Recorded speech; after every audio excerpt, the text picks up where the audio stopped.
This is how I implement the 12-week year. So I read the book several years ago and was really excited about a couple of aspects that I hadn't really incorporated into productivity and time management before. And the main one was scoring. And that's probably something that might have attracted you as well. So, there's part of me that really likes qualitative, why I didn't get something done or as much done or why I did. But then there's the quantitative, just like I'm shooting for a number and how far am I from it? So I searched the web for some really reasonable or free tracking system that had the scoring built in. So I did lots of searches and basically came up empty-handed.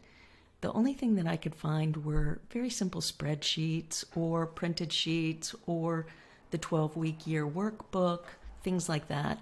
And I really wanted some automations, so I built one. And here's how I use it. So I call it the 12-week plan and track. It is a multi-page Google Sheet that has some automations built into it. This is what it looks like. So you can see down here at the bottom, we've got the main page, which just gives us a description of what we're doing here. Then we've got the vision document that links out to a full-fledged vision document that also includes some visual vision boarding as well, because I love the visuals. So this spreadsheet then, once you have your vision, you determine your goals and you track those on, here, let me move my big head. You track those on this sheet here, right? So I've got it set up for 6 goals. They can be all work goals, all personal goals. I do 3 personal and 3 work goals each quarter. And then I have some of the tactics that need to be executed in order to accomplish those goals, right? Once you fill out your goal here, it automatically shows up at the top of your tracking sheet, and that's the next page. This is where you're actually going to track and score your tactics, your tasks, the things that you execute to achieve those goals. So this section here is auto-populated from your goal list, and then you can take tasks or tactics from each of these to plan out your weekly tracking. So this is the weekly tracking page, and you can see there's a place for notes. I always review at the end what went well, what didn't. You can see their check boxes, and there's also a 4-level scoring built in. So I've got completed, partial, started, and not accomplished at all, which you will see I have some zeros in here, right? So I don't accomplish everything. But I'm shooting for 80%. Right now, at this point of the quarter, I'm at 74%. I think I can get that up to 80 this particular quarter because I haven't had too many roadblocks or obstacles to getting my tactics done.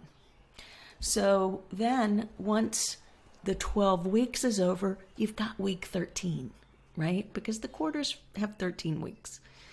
So you've got week 13 to reflect, check your score, review your goals, your vision, and then make notes and review your experience from this particular quarter, right? Why you did or didn't achieve any specific goals. And then week 13 is where we start planning out what we want to do for the next 12-week plan. So once we fill that out, then week 13 is done. We start a fresh tracker, plug in our goals and all the information for the next quarter. So I built this and really made it inexpensive. You buy it once, you use it forever, and you can actually modify and, change the colors or do anything that you want. You don't want to mess up or mess with the automations that are built in, like for the scoring. Each of these adds up to this total score. You can see your weekly score right here. So week 3, out of a possible 42, I made 33. Not bad. Not bad, considering the responsibilities I have. So,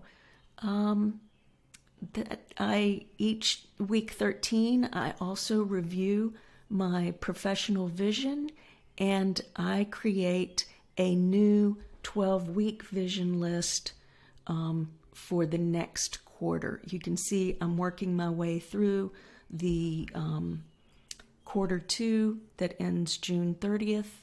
This list that I have in my vision document. So keeping the vision, the goals, the tasks and tactics, and that automated scoring. So this is how I implement the 12-week year.